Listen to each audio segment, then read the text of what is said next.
Bismillahirrahmanirrahim. Assalamualaikum warahmatullahi ta'ala wabarakatuh. Alhamdulillah. Alhamdulillahirabbil alamin. Wassalatu wassalamu ala sayyidil mursalin wa ala alihi wa sahbihi wa man tabi'ahum bi ihsanin ila yaumiddin.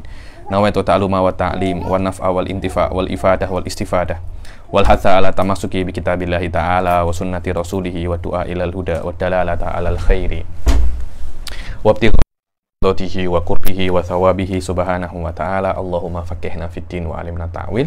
Rabbi syrah li sadri wa yassir li amri wahlul 'uqdatam min lisani yafqahu qawli waj'al li waziran min ahli. Bismillahirrahmanirrahim.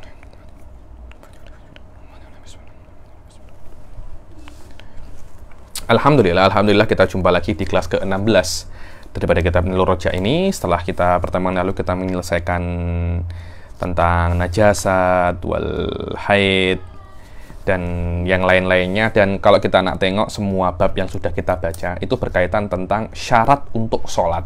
Jadi memang pembahasan fikih awal-awal itu memang pembahasan tentang sholat, cuma karena sholat itu mempunyai syarat dan biasanya syarat lebih dahulu daripada masyrut, maka yang dikedepankan adalah syarat dahulu. Karena itu Anda kalau tengok najasat, air, wudu, tayamum, semuanya itu berkaitan tentang syarat-syarat sholat. Nah, sekarang kita akan masuk ke kitabus sholah. Loh, kenapa kalau tidak dimasukkan syarat-syarat sholat di dalam kitabus sholah? Kalau Anda tengok kitab Fathul Mu'in, memang akan dimasukkan di dalam kitabus sholah. Jadi ketika Anda masuk bab awal, langsung kitabus sholah dan akan berbicara tentang syurutus sholah. Akan tetapi di dalam kitab-kitab yang lain, yang namanya syarat itu keluar daripada masyrut. Karena yang namanya syarat itu kena dipenuhi sebelum adanya masyrut. Berbeza dengan rukun. Rukun itu adalah gabungan, yang mana gabungan daripada rukun itu akan membentuk perkara itu sendiri. Maknanya kalau kita nak tanya apa itu sholat, sholat adalah gabungan daripada rukun-rukun sholat.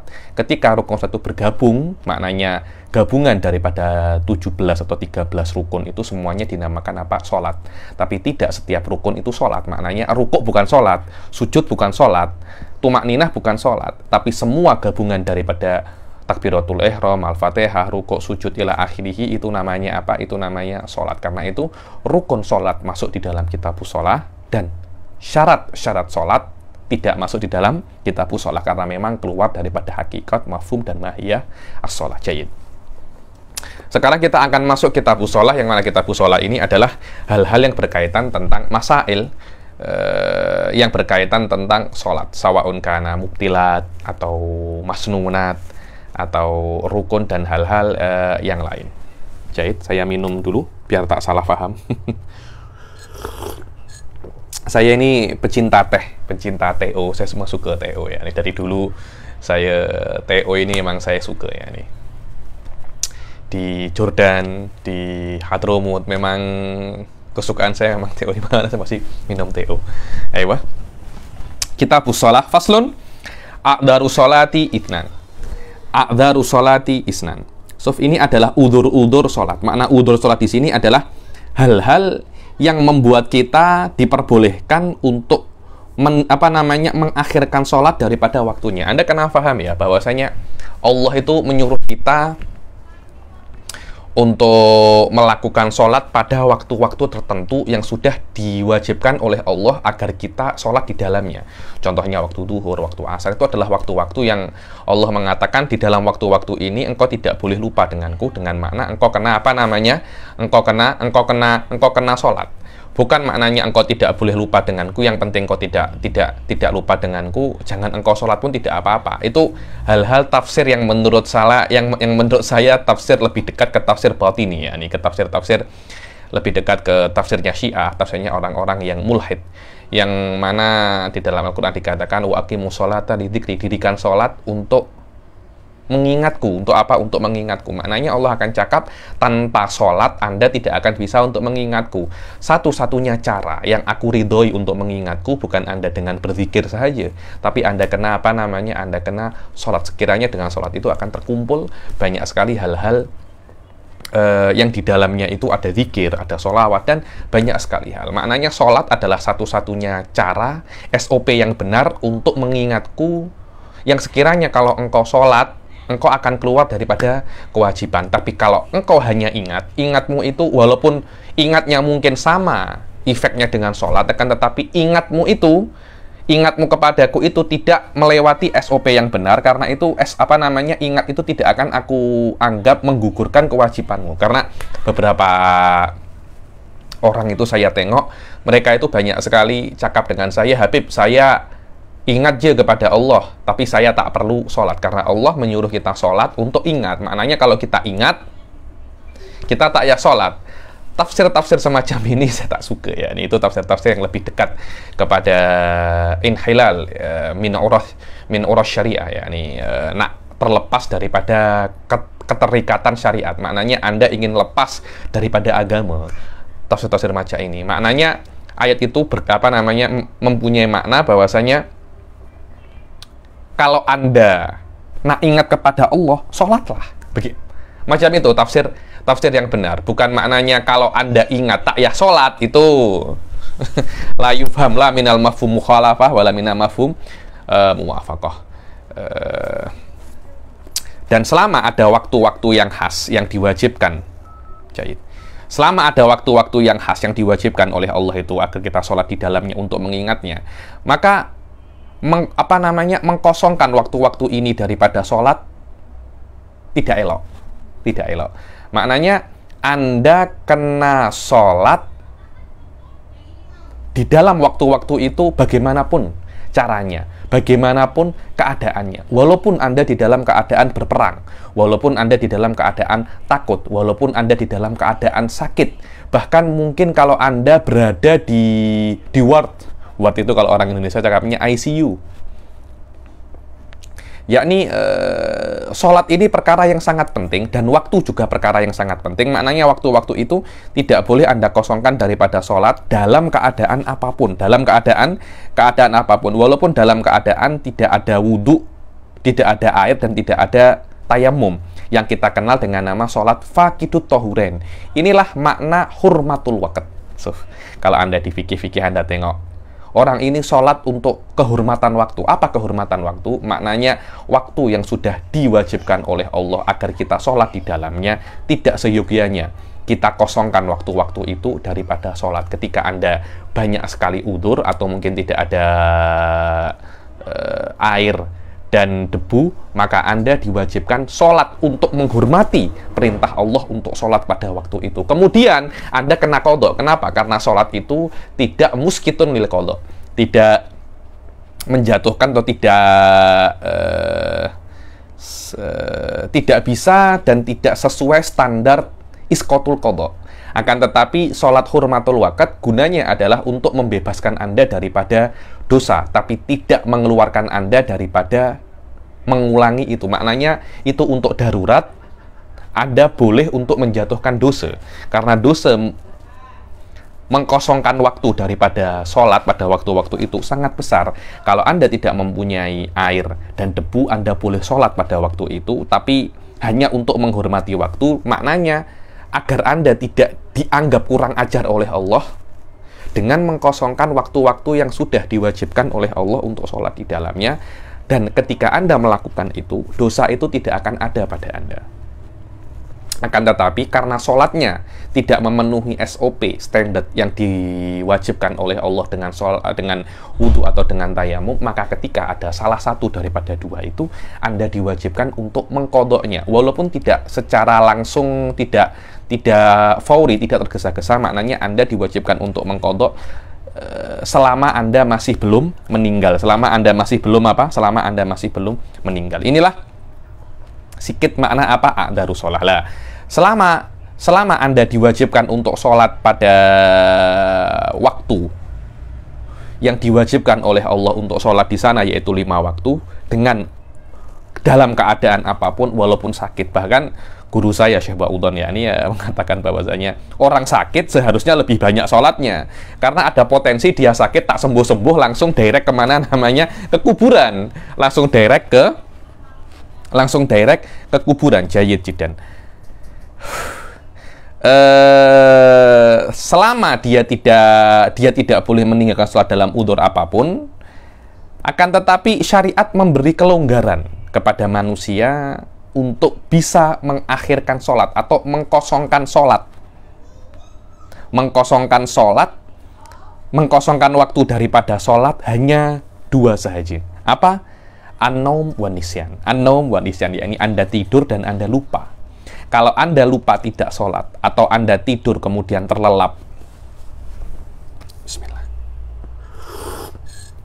Contohnya Anda tidur pukul 9 pagi, bangun-bangun pukul 9 malam, itu tidak ada masalah. Sayati bayanuhu tafsilan, yakni maknanya Anda tidak akan dikatakan mengkosongkan waktu-waktu itu daripada sholat dengan dosa, kan? Tetapi itu adalah udzur yang tidak bisa Anda halau, dan Anda diwajibkan untuk mengkodoknya.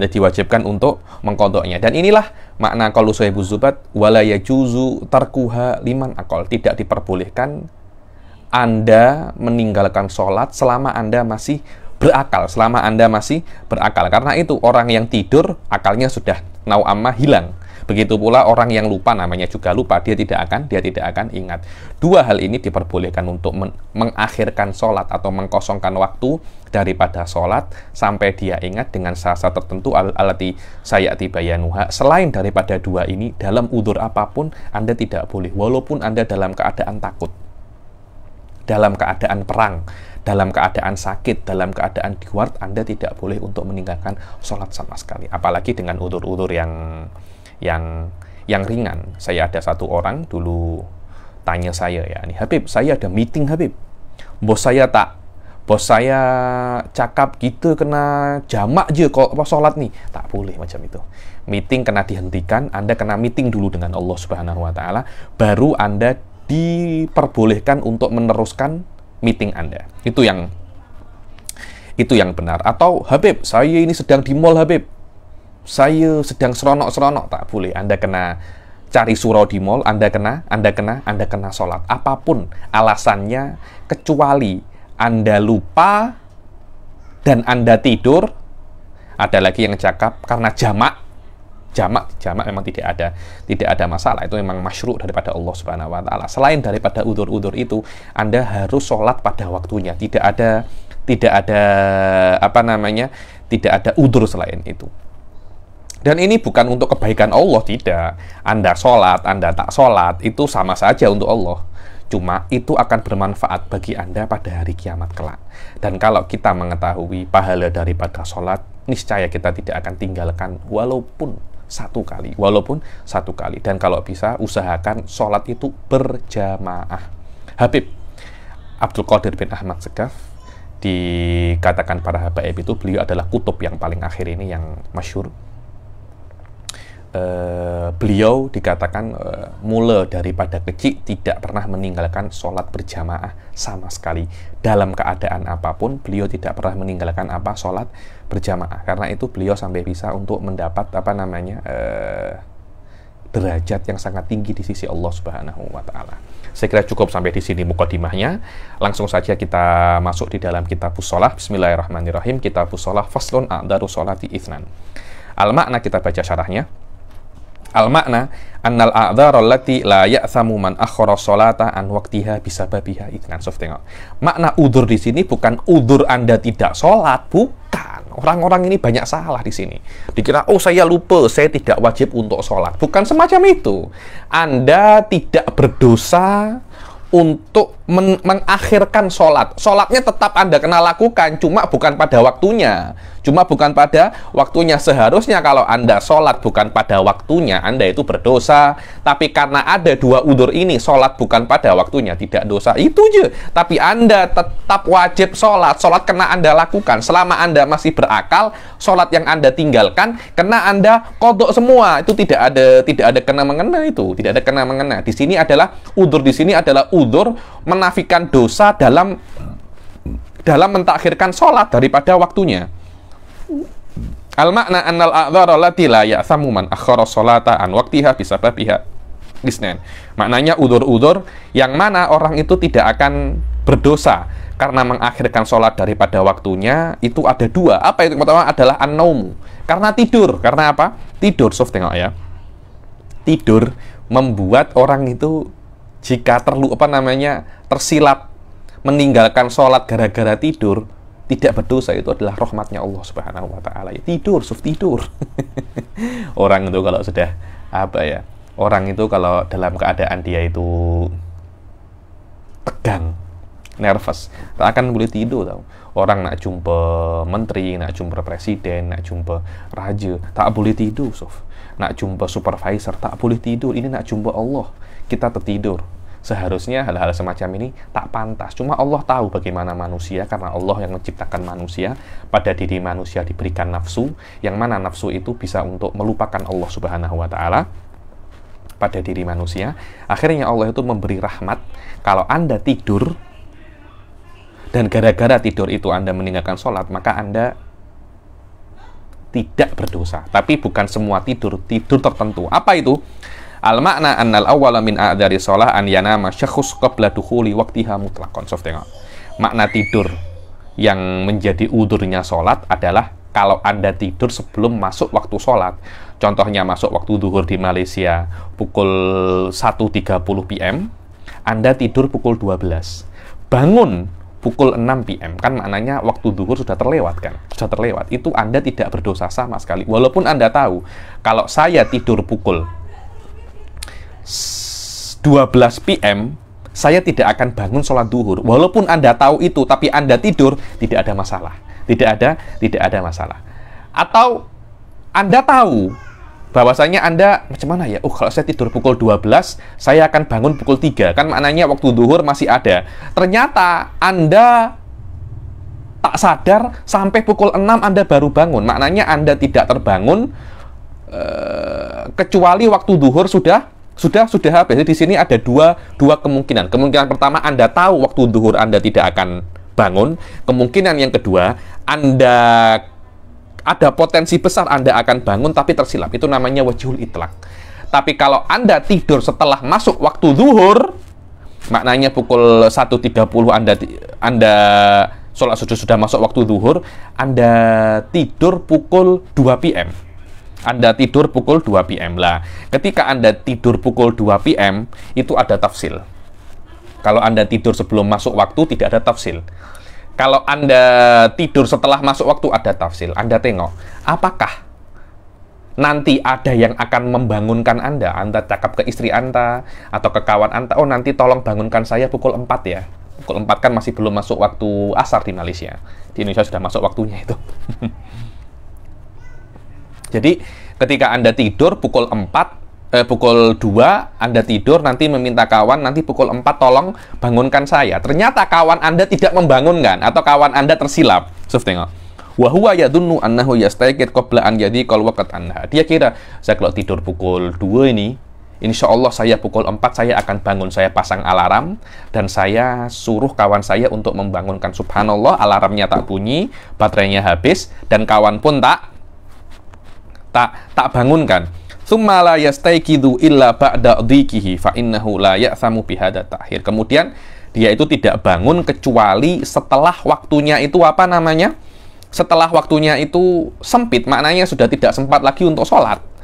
Maka dia tidak berdosa dengan takhir ini. Kenapa? Karena dia tidak sengaja untuk tidur sampai keluar waktu sholat. Dan efek daripada Anda tidak berdosa, Anda tidak wajib langsung qadha. Makna fauriyah itu Anda wajib ketika Anda bangun, Anda wudhu, Anda sholat. Tak wajib seperti itu. Kenapa? Karena dari awal memang Anda diberi uzur untuk mengakhirkan sholat. Maknanya Anda tidak berdosa dan Anda boleh qadha bila-bila. Yang penting sebelum Anda meninggal, lebih cepat, lebih baik. Berbeza kalau Anda tidur setelah masuk waktu dan Anda tahu Anda kalau tidur sekarang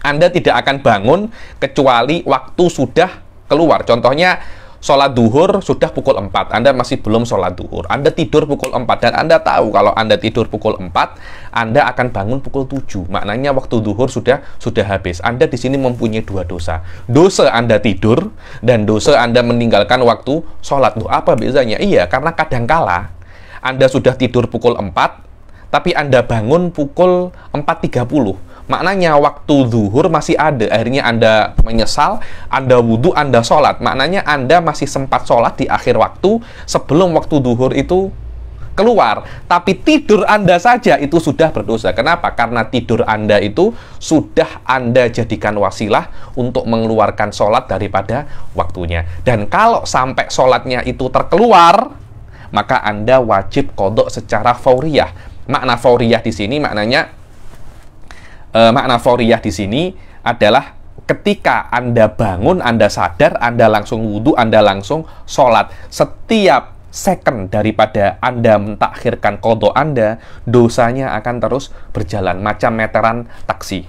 Bikhilafi ma idza nama fil waqt wa huwa yadunnu anna nauma yastagrikul waqt. Berbeza kalau dia itu ketika tidur di dalam waktu, ya, waktu-waktunya zuhur sudah masuk, dan dia mengira bahwasanya tidurnya itu akan menghabiskan waktu zuhur, maka dia itu akan berdosa dengan tidurnya, dan dia akan berdosa karena dia mengeluarkan sholat daripada waktunya. Kalau seumpamanya tidurnya memang membuat sholat keluar daripada waktunya, maknanya dia punya dua dosa seperti yang sudah saya jelaskan. Wa tajibu alaihil fauriyah fil qadha. Dan dia wajib untuk fauriyah. Berbeza kan kalau dia itu tidurnya sebelum waktu atau ketika masuk waktu, dan dia yakin ada dhon kabir, yakin dan dhon qawi bahwasanya dia akan bangun sebelum waktunya itu habis, Qodoknya bukan fauri, tapi tarohi. Wa yusannu iqadu man nama qoblal waqt liyudrikas sholata fi waqtiha. Dan disunahkan dia itu membangunkan orang yang tidur sebelum waktunya. Contohnya saya tidur pukul 12, sampai pukul 4 saya tak bangun. Disunahkan untuk kawan saya atau istri saya untuk membangunkan saya, untuk agar sholat zuhur pada waktunya. Disunahkan. Apakah wajib? Tidak, karena dari awal saya mempunyai udzur untuk mengakhirkan sholat, mengeluarkan sholat daripada waktunya, karena saya tidur sebelum waktunya.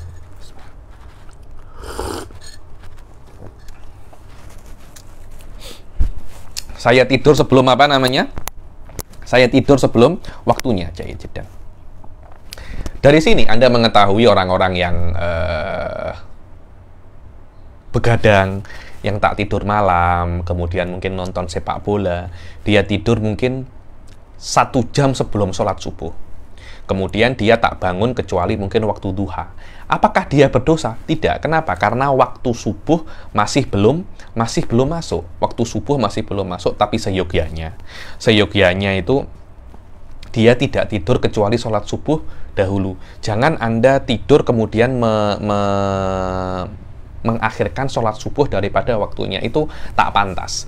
Apalagi dalam keadaan Anda tahu bahwasanya kalau Anda tidur pukul 5, contohnya di Malaysia pukul 5 belum masuk waktu subuh, Anda tidur pukul 5, Anda tidak akan bangun kecuali mungkin zuhur, maknanya subuh akan lepas. Sabar dahulu kalau memang Anda terpaksa untuk tidur tak tidur malam, usahakan sholat subuh dahulu baru tidur. Walaupun secara teori fikih, kalau subuh belum masuk waktunya kemudian Anda tidur, Anda tidak akan berdosa kalau Anda tidak sholat subuh pada waktunya. Cuma banyak ulama mengatakan hal-hal semacam ini tidak pantas.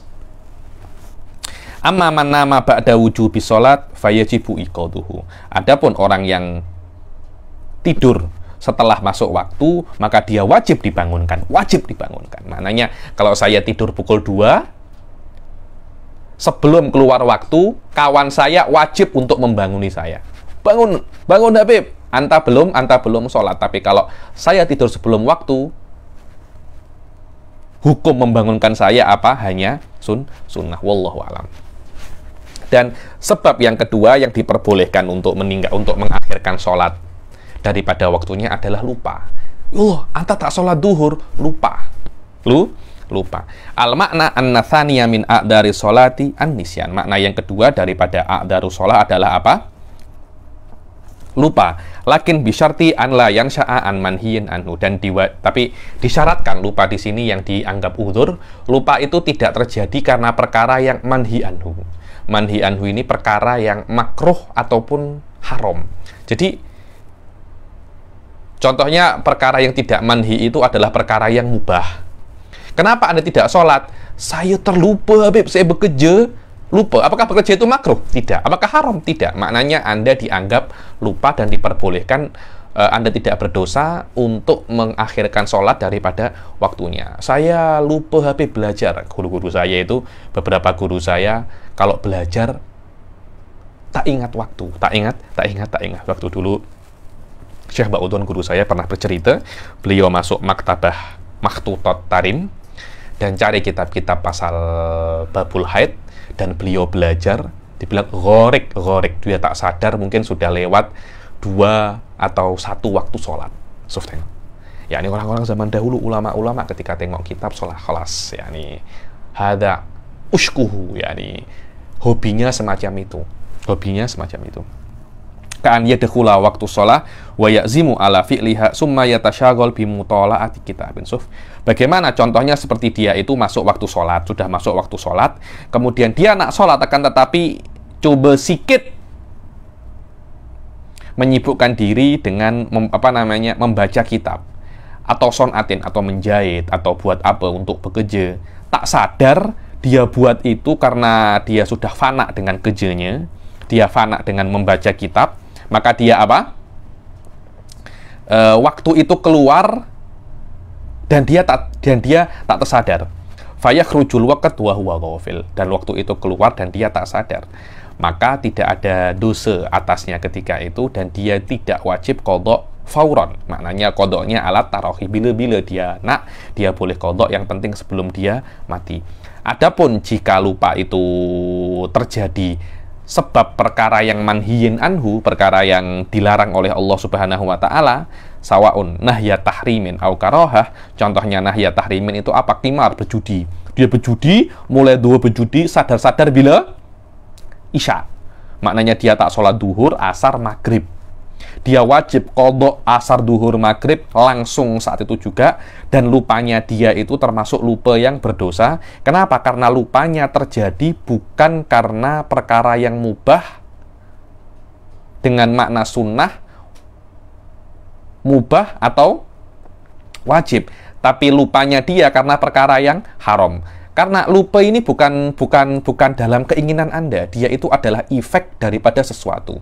Maknanya efeknya haram, ya haram, efeknya makruh, ya makruh, efeknya wajib, ya wajib, efeknya mubah, ya mubah, tidak ada masalah. Maknanya lupa yang Anda sholat duhur tak tersadar tiba-tiba sudah asar. Maknanya lupa itu terjadi karena ghafilnya Anda, karena fananya Anda dengan sholat Anda, tiada masalah. Dan sholat itu mubah atau jaiz bimakna al-am. Kakimarin au karohatin kala bisyatronj. Yakni lupanya karena Anda ghafil, karena la bisyatronj. Karena Anda main catur, chess. Tak sadar, mulai chess duhur, tersadarnya sudah sudah isya. Dan hati-hati zaman sekarang saya tengok banyak orang tak sadar waktu ketika main game online. Main PUBG kah, main apa kah, saya tak terlampau paham game online itu macam-macamnya banyak. Saya cuma tahu PUBG aja karena famous. Kalau Anda main game online dan tinggalkan sholat sebab game online, itu jelas itu bukan perkara yang mubah, minimum itu adalah perkara yang makruh. Maknanya kalau Anda tersilap atau tidak sholat sebab lupa gara-gara game online, Anda kena fauriyah fil qadha dan tidak dianggap lupanya itu adalah udrun min dari sholat. Hukumnya minimum macam catur. Catur itu kan ada unsur untuk apa? Menguatkan otak. Saya tak tahu game online macam PUBG dan yang lain-lain itu apakah faedahnya macam faedah chess, saya tak tahu. Saya kira mungkin masih lebih afdol chess daripada game-game semacam itu. Wallahu a'lam. Falaisa bi udrin falaisa bi udrin faya'thamu bihi wa yajibu alaihi al-qada' fauran. Maka itu bukan daripada udzur, maka dia berdosa dan dia wajib qada' secara fauran. Faslun syurutus sholati tsamaniyah. Sekarang kita akan masuk ke syurut shalah, yakni syurut sihhatis shalah. Syurut sahnya salat. Syurut itu ada dua ya. Yang pertama adalah syarat sah salat, dan yang pertama adalah syarat sah, dan yang kedua adalah syarat al-wujub. Sekarang kita akan berbicara tentang syurutus sihhah, yang mana musannif di sini mengatakan syurutnya ada 8, tapi nanti kita akan tengok Sayyid Ahmad bin Umar Asy-Syatiri akan mengatakan sebenarnya kalau kita nak tengok lebih daripada 8. Nanti akan mungkin ditambahi 4 atau 5 di akhir bab tersebut, di akhir bab ini. Faslun syurutus sholati tsamaniyah. Syarat-syarat sholat ada 8. Al-makna anna syuruta sihhati sholah tsamaniyatun wa sata'lamu mimma ya'ti annaha aktsar. Makna bahwasanya syarat sahnya sholat ada 8 dan kalian akan mengetahui bahwasanya itu lebih banyak daripada 8. Adapun syurutul wujud fasittatun, dibilang adapun syarat wajibnya sholat, maknanya kalau syarat ini ada, Anda wajib sholat. Anda wajib sudah yata'allaq wujubus sholah ilaik. Pertama adalah Islam. Yakni kalau orang kafir tak wajib sholat, maknanya tak wajib sholat. Sekarang Anda tak wajib, kalau Anda sholat pun tidak akan sah. Tapi kalau Anda mati dan Anda tidak masuk Islam pada hari kiamat kelak, Anda juga akan diadab karena Anda meninggalkan sholat. Tapi kalau Anda masuk Islam, semua itu akan hilang, semua itu akan habis. Maknanya semua itu, sholat yang Anda tinggalkan semuanya akan dianggap gugur. Anda kena mulai daripada awal dan saya kafir 60 tahun, kemudian saya masuk Islam. Apakah saya wajib mengqadha 60 tahun itu? Tak ya. Anda mulai lembaran baru setelah Anda berumur 60 tahun. Fasittatun yang pertama adalah Islam, yang kedua adalah apa? Bulugh, Anda kena balik dan Anda kena berakal, dan Anda kena suci daripada haid wa nifas, dan sampai dakwah kepada Anda. Sampai dakwah kepada Anda, dan bulugh dakwah ini harus sampai dakwah yang berkaitan tentang Islam ya nih. Dan dakwah itu harus yang benar, maknanya Islam yang sampai ke Anda adalah Islam yang benar, bukan Islam yang dikenal dengan teroris atau apa ya, Anda tidak akan beriman. Islam yang benar, Anda percaya tidak percaya itu urusan Anda. Tapi ketika dakwah ini sudah sampai ke Anda, maka Anda sudah yata'allaq bikal wujub. Saya beberapa kali, mungkin tak tahu, mungkin di kelas-kelas yang khusus saya jelaskan, di dalam masalah ini dia sedikit dalam, karena ada khilaf antara ahli sunnah wal mu'tazilah, ada masalah yang dakik di sini dalam ilmu kalam, namanya masalah ifhamir rasul, yang terbina atas masalah tahsin wa takbih akliyan atau tahsin wa takbih syariah. Insyaallah bila-bila kalau saya ajar ilmu kalam sedikit tinggi, saya akan jelaskan pasal bulughud dakwah atau irsalir rusul ini insyaallah. Dan yang keenam adalah salamatul hawas. Salamatul hawas di sini adalah maknanya Anda dilahirkan mempunyai panca indera. Kalau ada orang dilahirkan itu tidak mempunyai panca indera sama sekali, sudah dia tidak wajib untuk masuk Islam. Karena nak bulughud dakwah macam mana? Melihat dai tak boleh, mendengar tak boleh. Kalau dia tidak bisa untuk mendengar dan melihat, nak input maklumat macam mana? Nak input maklumat macam mana? Karena itu selama maklumat tidak bisa, data daripada luar tidak bisa masuk, maknanya bulughud dakwah ini tidak akan mampu, tidak akan bisa. Karena itu para ulama ahli sunnah mengatakan panca indera ini nawafid. Mana nawafid adalah macam tingkap jendela untuk masuknya output daripada luar. Wallahu a'lam. Ada pada sekarang kita masuk ke syurutus sihhah. Syurutus sihhati sholat ada berapa? Ada 8. Yang pertama adalah toharatul hadatsain. Wadih ya nih. Anda kalau nak sholat Anda sah, ya harus Anda suci daripada hadas kecil dan hadas besar. Insya Allah pada fasal berikutnya kita akan membaca tentang apa itu hadas kecil dan apa itu hadas besar. Al-makna annal awwala min syurutus sihhati shalah kaunul musalli tahiran minal hadatsaini al-asghar wal akbar bima'in aw turabin bi syartih. Syarat daripada yang pertama daripada syarat sahnya sholat adalah musolli itu suci daripada 2 hadas besar dan kecil, daripada dengan air atau dengan debu yang sudah marro, dengan wudhu atau dengan tayammum. Maka tidak sah sholat tanpa suci daripada 2 hadas ketika ada air ataupun debu. fala tasihhu sholatu man shalla bi ghairi taharatin ma'a wujudi ahadihima. Fa in thumma in kana amidan aliman athima. Dan kalau dia sholat dengan ada hadas kecil atau hadas besar dan dia tahu dia mempunyai hadas kecil dan hadas besar, dia tahu aliman, amidan, dan dia sengaja, dia tahu kalau sholat dengan hadas itu tidak sah dan dia sengaja buat itu, maka dia berdosa. Kenapa? Karena inilah yang namanya talabus bil ibadah fasidah. Ini ada unsur Anda itu mocking Allah Subhanahu wa ta'ala. Kalau dia lupa, sholatnya tak sah, tapi dia tidak berdosa, bahkan dia mendapat pahala. Jadi saya sholat, setelah saya salam, ya Allah, tadi saya batal wudhu saya kena ulangi sholat saya. Apakah sholat saya tadi yang tak sah itu berdosa? Tak. Dia tidak berdosa. Kenapa? Karena dia kira dia Karena dia kira dia mempunyai kesucian, ya. Dia tidak mempunyai hadas kecil. Uthiba ala qasdihi wa amma faqiduhuma fayusolli wujuban lihulmatil waqt wa yu'id. Kalau orang itu tidak mendapatkan air dan debu, maka dia sholat faqidut tahuren. Untuk apa sholat faqidut tahuren? Yang sudah saya jelaskan di awal, sholatu faqidut tahuren untuk hurmatul waqt. Untuk apa hurmatul waqt? Dan sudah saya jelaskan apa itu hurmatul waqt di awal kelas tadi, ya. Dan syarat yang kedua daripada syarat sahnya sholat adalah at-thaharah anin najasati fi thawbi wal badani wal makan. Sucinya daripada najis, dan sudah saya jelaskan perbezaan najis dan hadas.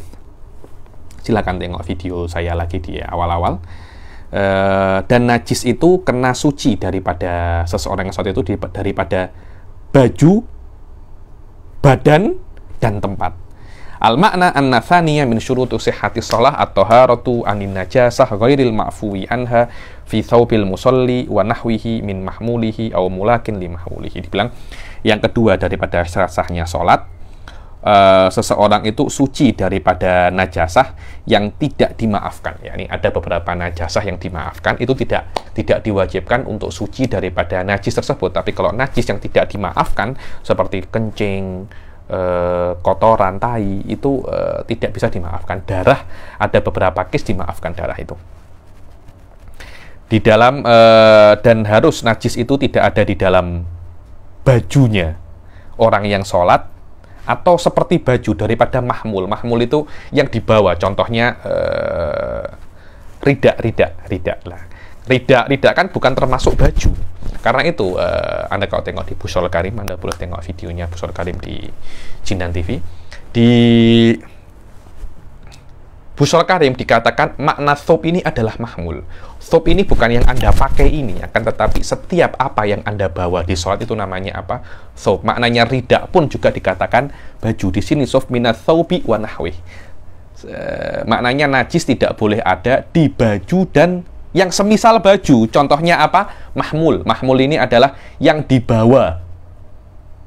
Yang dibawa orang, ya, yang dibawa musolli daripada ridak.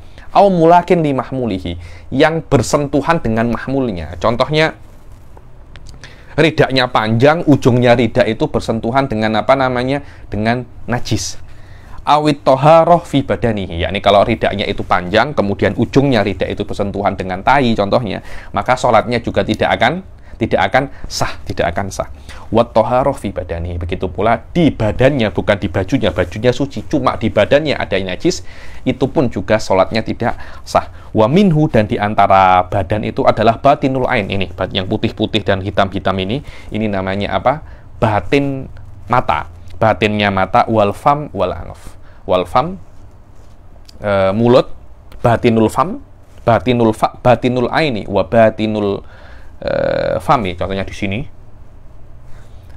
tidak ada darah. Wal anf, dalamnya juga tidak ada darah. Wat toharoh fi makanihi allati yulaki badanahu au mahmulahu. Dan ini penting, ya. Dan tempat dia sholat juga kena suci. Apa tempat dia sholat itu? Adalah tempat yang bersentuhan dengan badannya dan mahmulnya dan bajunya atau ridaknya, contohnya, yakni tempat ini najis lah, Beb, tapi najis ini hanya di depan dada saya, tapi dada saya tidak menyentuh tempat najis tersebut, apakah sholat saya sah? Sah.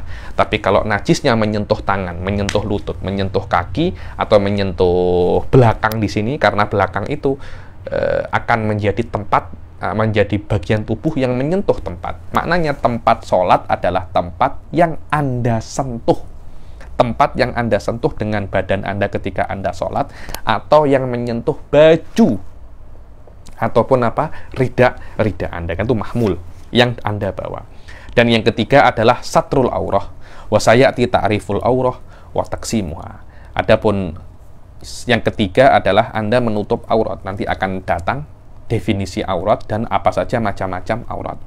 Makna anna thalisa min syurutu sihhati shalah satru auratil musalli bima yashmuluha wa yamna'u idraka launuha fi majlisit takhatub lidil basari mu'tadil. Dibilang makna yang ketiga daripada syarat sahnya sholat adalah menutup aurat. Maknanya seorang musolli itu harus menutup auratnya. Yang mana aurat itu kena semua ditutupi, itu namanya yashmuluha. Yang mana perkara yang menutupi aurat itu dikatakan dia menutup aurat kalau dia itu menghalangi orang untuk mengetahui warna daripada auratnya. Maknanya warna kulit. Oh, kok orang ini kulitnya warnanya apa? Jadi ada beberapa baju itu transparan. Kalau baju itu transparan, itu tidak dikatakan dia itu menutup aurat. Wa yamna'u idrak launiha fi majlisit takhatub. Di dalam majlisit apa? Di dalam majlisit takhatub. Kira-kira 3 dhira' ya. Nih, kalau sampai orang itu bisa untuk mengetahui warna kulit Anda dari jarak 3 dhira', kira-kira 1,5 meter, maka Anda tidak dikatakan menutup aurat. Lidil basoril mu'tadil, untuk orang yang pandangannya itu standar. Saya tak standar, saya ini ke bawah karena saya ada spike. Wa in hakka hajmaha, walaupun baju yang menutup aurat Anda itu sempit, ketat. Memakai baju ketat itu hukumnya makruh. Itu hukumnya apa? Itu hukumnya makruh. Apalagi kalau memang sampai membuat orang itu syahwat. Sampai membuat orang itu syahwat. Kalau sampai membuat orang itu syahwat, sudah perempuan-perempuan yang cantik-cantik tidak seyogyanya memakai ini karena bisa untuk memancing syahwat. Dan itu bisa membuat orang tersebut itu mendapat dosa. Tapi kalau laki-laki memakai baju-baju yang ketat tak elok ya. Cuma kita berbicara daripada perspektif syarat sholat. Apakah sholat dengan pakaian yang ketat membatalkan sholat? Tidak. Kenapa? Karena dia itu menutupi aurat dan tidak membuat orang bisa mengetahui warna daripada kulit di balik pakaian yang ketat tersebut. Wa in hakka hajmaha kasarawila doyikoh. Walaupun ketat, seperti apa? Sarawil ini siloam, celana yang doyikoh, yang sempit. Hakka hajm ini memperlihatkan size daripada badan orang yang memakainya. Wala yakfi ma laisa bijirmin suf, dan kan disyaratkan di dalam menutup aurat itu harus perkara yang menutup aurat itu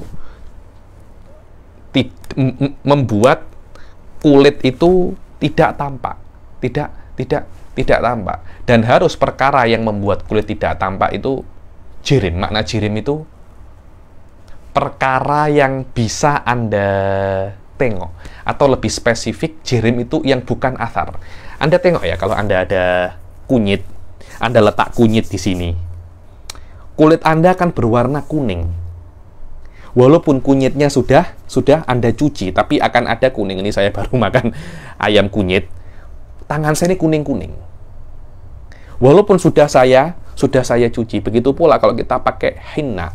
Henna ini inai.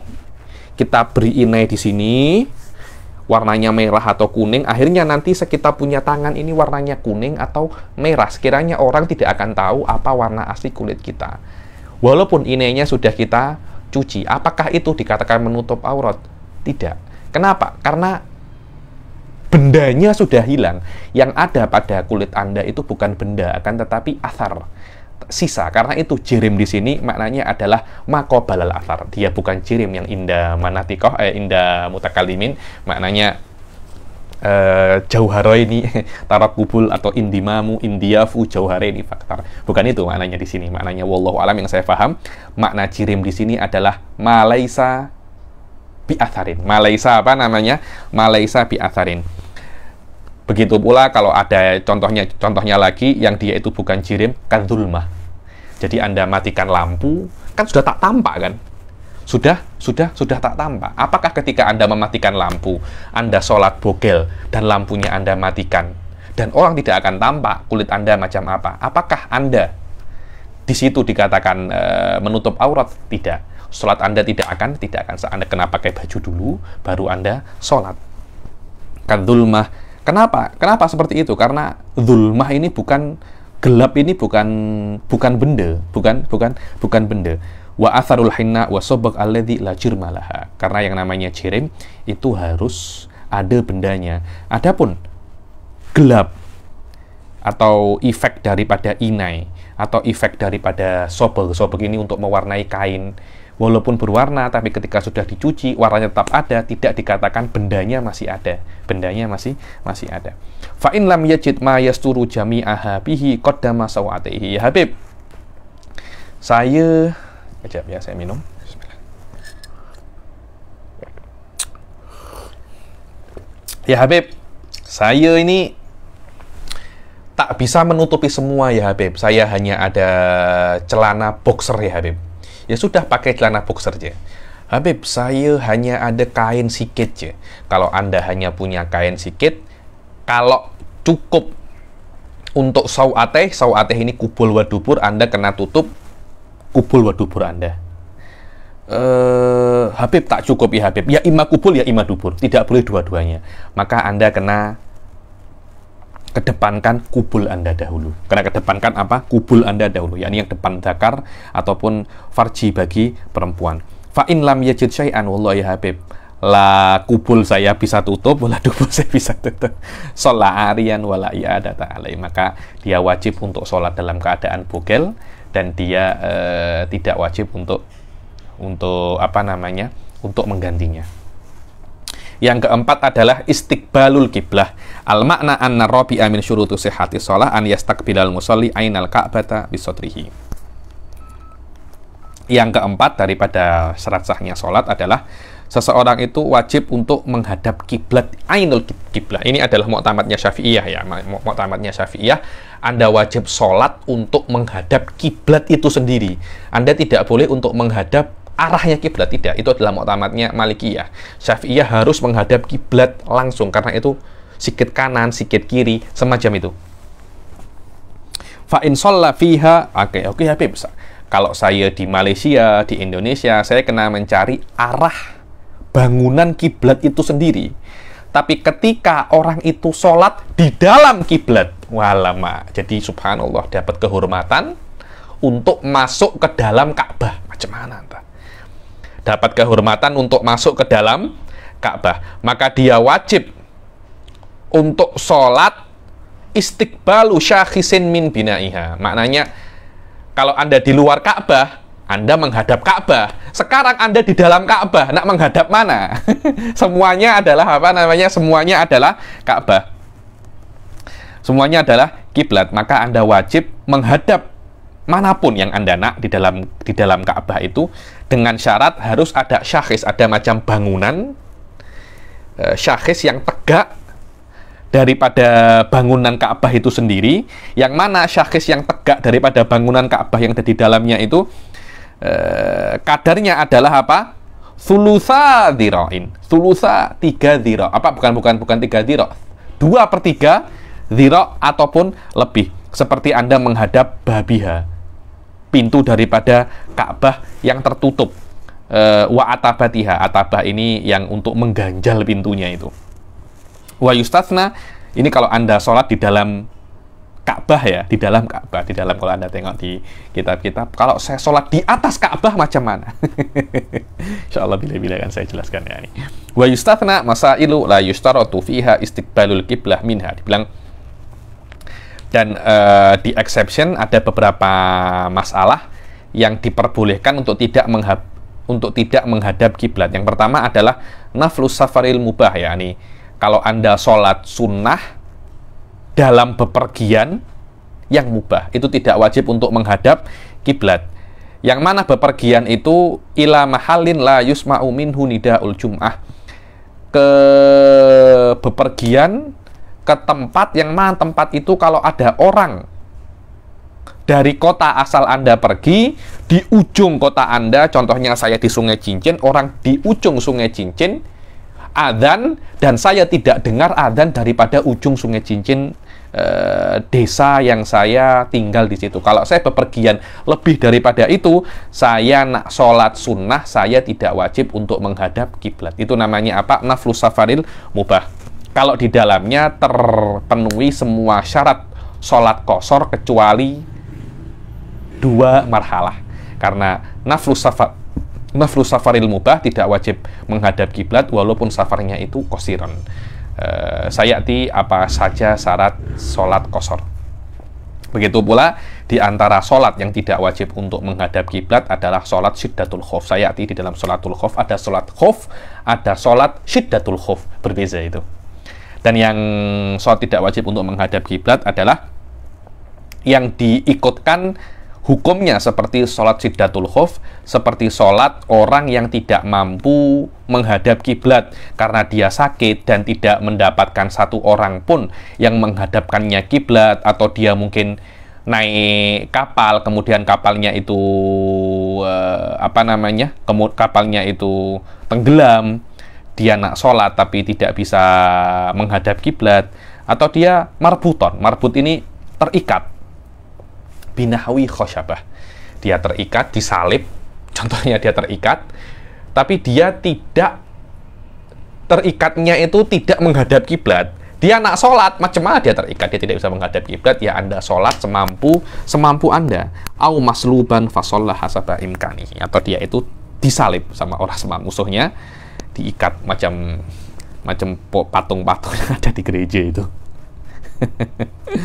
Maka dia sholat semampu dia, tidak wajib untuk menghadap kiblat karena macam mana sudah terpaksa macam ini.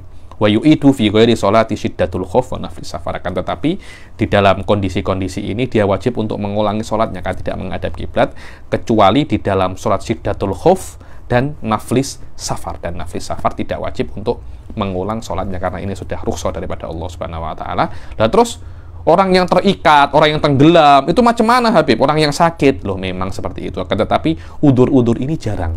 Selama udur-udur ini jarang, maka syari' memperbolehkannya saat itu untuk sholat tidak menghadap kiblat, tapi kena menggantinya, kena mengkodoknya ketika dia sudah dalam keadaan mampu. Wallahu a'lam.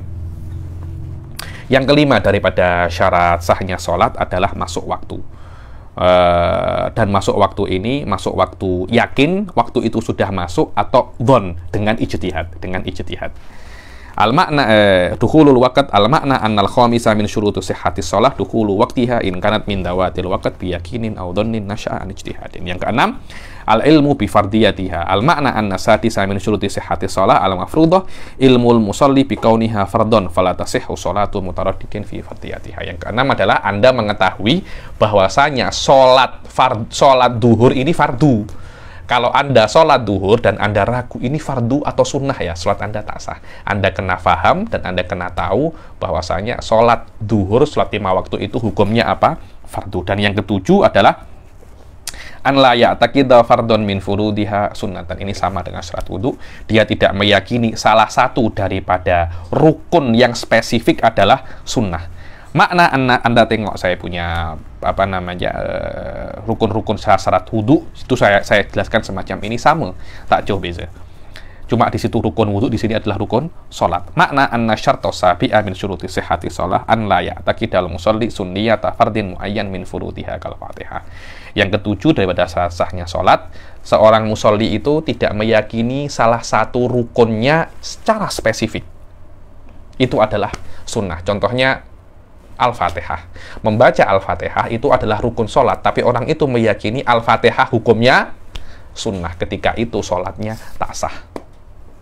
Waruku, dia meyakini ruku itu sunnah. Adapun kalau dia meyakini rukun yang mubham, bukan rukun yang muayyan, bukan rukun yang spesifik, maka fala yadurru i'tiqadu sunniyatihi. Tidak apa-apa. Seperti dia itu meyakini salah satu, ya saya tak tahu ya, ruku atau sujud yang sunnah. Salah satu daripada ruku atau sujud itu sunnah, tapi dia tidak secara spesifik mengatakan rukuk sunnah atau sujud sunnah. Dia hanya ragu yang mana sunnah dan yang mana yang wajib. Ketika itu tidak ada masalah.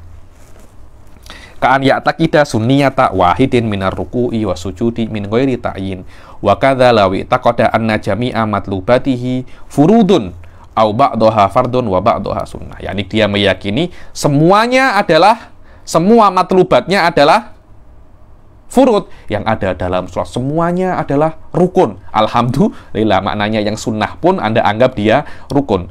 Atau Anda mengetahui, Anda meyakini ya ada sebagian rukun, sebagian sunnah, tapi saya tak tahu mana yang rukun dan mana yang sunnah. Dan dia tidak mengatakan salah satu daripada rukun secara spesifik itu sunnah, maka sholatnya orang seperti ini, sholatnya sah. Walam yaksid bifardin muayyanin as-sunnata fa innahu la yadur. Dan di dalam orang yang tidak bisa untuk membezakan mana rukun dan mana sunnah, tidak ada beza antara alim dan awam menurut Ibn Hajar. Akan tetapi Indar Romli mengatakan memang orang awam, kalau dia tidak mengetahui mana wajib, mana sunnah, tidak ada masalah. Orang alim, dia kena tahu mana wajib yang mana sunnah. Wa wafaqahu Romli fil ami ammal alim fala budda an yumayyiza faraidaha min sunaniha aw ya'taqida anna jami'a af'aliha. Adapun orang alim menurut Imam Romli, dia kena bisa membezakan mana fardu dan mana sunnah, atau dia meyakini semua furudnya itu fardu. Terus apa Habib tolak ukur alim dan ami menurut Ibn Hajar wa Romli? Makna alim di sini adalah orang yang belajar zamanan, taqtadil adatu an yumayyiza bainal furud bainal fardi wa sunnah. Dia itu belajar, waktu dia itu belajar seharusnya, saya sudah belajar sholat 1 bulan lah, 1 bulan itu seharusnya Anda sudah tahu mana fardu dan mana sunnah. Kalau Anda tidak paham mana fardu dan mana sunnah, dan Anda punya waktu untuk mempelajari itu, tapi Anda tidak paham dan Anda tidak tahu, maknanya Anda mukosir. Ketika Anda mukosir, sholat Anda tak sah menurut Romli dan sah menurut Ibn Hajar. Adapun ami bikhilafi. Adapun orang awam itu di sini yang selain ami, maknanya dia itu ada waktu untuknya untuk belajar, tapi waktu ini masih belum sempat baginya untuk mengetahui mana yang wajib dan mana yang sunnah di dalam sholat. Wajtinabul mubtilat al-makna anna syarta thamina min syuruti sihhati shalah an ijtanibal musalliya fi jami'i sholatihi kullu mubtilatihi wa sayati bayan. Udah saat yang terakhir adalah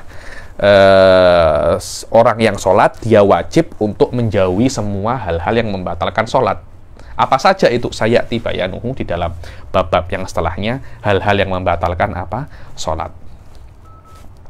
Wa baqiya min syuruti sihhati shalah, dan tersisa daripada syarat sahnya salat adalah Islam, dia kena muslim, dia kena mumayyiz, dan dia kena mengetahui cara-cara untuk sholat, dan dia kena mengetahui bacaan-bacaan sholat, dan af'al ini gerakan-gerakan sholat, dan tertibnya sholat dia kena tahu. Ya, ini hal-hal semacam ini ya Anda kena belajar memang. Kalau Anda tak belajar, Anda tidak akan bisa sholat. Kalau Anda nak masuk surga ya kena penat sikit. Kalau Anda nak masuk surga tapi tak nak penat, masuk neraka je, tak ada masalah ya. Ini saya pasti cakap ya. Ini kalau Anda tak nak sholat, tak ya sholat pun tak apa, neraka masih luas, saya bilang neraka masih luas. Ya macam mana Anda nak masuk surga tapi Anda tak nak sholat? Kalau Anda nak sholat ya Anda kena belajar bagaimana bacaan sholat, bagaimana cara sholat, bagaimana perbuatan sholat, dan bagaimana tertibnya. Anda kena ruku, kemudian i'tidal, kemudian sujud, itu namanya tertib. Jangan Anda itu nak sujud, kemudian ruku, kemudian i'tidal. Jangan semacam itu. Itu walaupun Anda tahu gerakannya, tapi Anda tidak tahu aturannya. Wallahu a'lam. Beta kita baca ini, hal hadasul asghar wal akbar, karena ini mudah. Hadas sudah saya jelaskan bahwasanya dia adalah perkara yang i'tibari, yang qaim bil a'dha, yamna'u sihhatas sholati haitsu lam murakhis. Al-ahdatsu isnan, hadas itu ada dua, satu hadas kecil dan hadas besar. Al-ahdas, dan sudah saya katakan, ada yang mengatakan hadas itu tiga: shaghir, asghar, wal akbar. Ada apa? Asghar, shaghir, akbar. Atau betul, ada tiga, ada pertengahan, terpulang daripada apa yang diharamkan. Tapi jumhur Syafi'iyah mengatakan hadas hanya ada dua, karena tengok daripada perspektif bagaimana cara menghilangkannya. Hadas haid dan janabah, cara menghilangkannya dengan mandi. Hadas tidak adanya, hadasnya kencing dengan apa? Dengan wudhu, itu aja. Tapi kalau Anda tengok daripada perkara yang diharamkan dengan karena haid lebih banyak daripada karena janabah. Karena itu hadas janabah ini hadas mutawassit. Hadas kencing, hadas asghar, dan hadas haid, hadas akbar. Al-ahdas jam'u hadatsin wa huwa lughatan asyai'ul hadis. Hadas ini adalah perkara yang baru.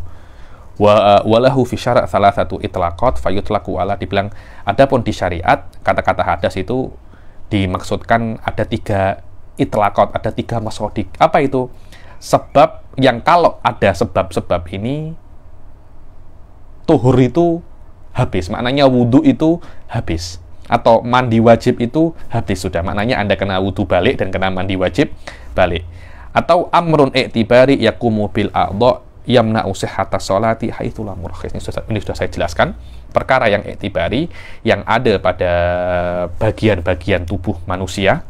Kalau asghar di bagian wudhu, kalau akbar di semua tubuh, yang mana hadas itu akan menghalangi sholat ketika tidak ada rukhsah.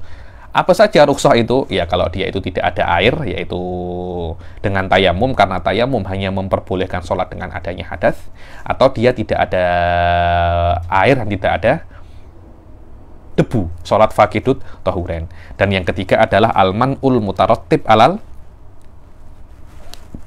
asbab. Dibilang ini adalah kira-kiranya man'ul mutarattib ini adalah efek daripada hadas. Maknanya kalau ada hadas, Anda akan dilarang perkara-perkara yang mana perlarangan itu karena sebab-sebab tertentu. Dilarang sholat karena ada sebab. Itu namanya hadas ya nih. Wal murad huna al awal, dan yang maksudnya hadas di sini adalah yang pertama, yaitu al asbab allati yantahi bihat tuhur. Makna annal asbab allati yantahi bihat tuhur itsnan asghar wa akbar. Dibilang sebab-sebab yang karena sebab-sebab itu bersuci itu expired, bersuci itu habis, maknanya Anda wudhu itu punya expirednya, Anda mandi wajib itu punya expirednya. Maknanya kalau sebab-sebab ini Anda kena, kalau sebab-sebab ini ada, Anda kena ulangi wudhu Anda kena ulangi mandi wajib Anda. Ada dua, sebab yang kecil dan sebab yang besar, dan tidak ada wasitoh bainahuma. Dan ada yang mengatakan kila innal janabata la asghar wala akbar, bahwasanya janabah, keluarnya sperma atau berjima, itu hadas mutawassit, dia tidak kecil dan tidak besar, karena tengok daripada efek adanya mani itu, keluarnya mani atau berjima itu tidak sebanyak efek adanya haid. Yang diharamkan kepada haid 10 atau 11, yang diharamkannya janabah hanya 6, yang diharamkannya tidak ada wudhu hanya 4. Kalau Anda tengok dari perspektif itu, hadas ada 3. Kalau Anda tengok daripada bagaimana cara mensucikannya, hanya ada 2. Bal ausat wa alaihi fatakunu salasah. Kalau ada hadas ausat, maknanya hadas itu 3, yakni akbar, asghar, wa ausat. Fal asghar ma aujabal wudu'a wal akbar ma aujabal ghusl. Hadas kecil adalah yang mewajibkan wudhu, dan hadas besar yang mewajibkan mandi. Maknanya hadas kecil itu mewajibkan wudhu kalau Anda nak sholat. Kalau Anda tak sholat, tak yah wudhu, tapi lebih baik wudhu. Begitu pula hadas besar mewajibkan mandi kalau Anda nak sholat. Kalau Anda tak nak sholat, mandi masih belum wajib, tapi lebih baik Anda mandi. Jadi kalau ada suami istri berjima malam hari, dia sudah sholat isya, kemudian dia berjima, tidak wajib langsung mandi. Kalau Anda nak mandi, Anda boleh mandi nanti ketika Anda masuk waktu sudah masuk waktu subuh, Anda nak sholat subuh, baru Anda wajib mandi. Tapi lebih baik jangan tidur dalam keadaan janabah. Jangan tidur dalam keadaan janabah. Dan disunahkan orang itu tidur dalam keadaan mempunyai wudu. Al-makna annal asghara minal ahdath ma wajaba bisababihil wudu kazawalil akal wa khuruji ghairil mani min ahadis sabilain. Makna bahwasanya hadas kecil itu adalah yang dengannya wudu itu wajib, seperti hilangnya akal dengan tidur atau yang lain-lainnya. Waqat madha yakni mubtilatul wudu, atau keluarnya daripada kubul atau dubur selain mani. Dan hadas besar adalah yang kalau ada hadas besar wudu itu mandi itu wajib, atau lebih kita kenal dengan nama mujibatul ghusl kal haidi wal janabah, seperti haid dan janabah. Dengan ini setelah kita hari ini, insya Allah kelas yang akan datang esok kita akan masuk ke al-aurat. Apa saja aurat? Auratul hurra, auratul mar'ah, auratul rajul di sholat dan fi ghairi sholat. Insya Allah kita bahas pertemuan akan datang. Wabillahi taufiq wal hidayah, wa ridha wal inayah. Assalamualaikum warahmatullahi taala wabarakatuh.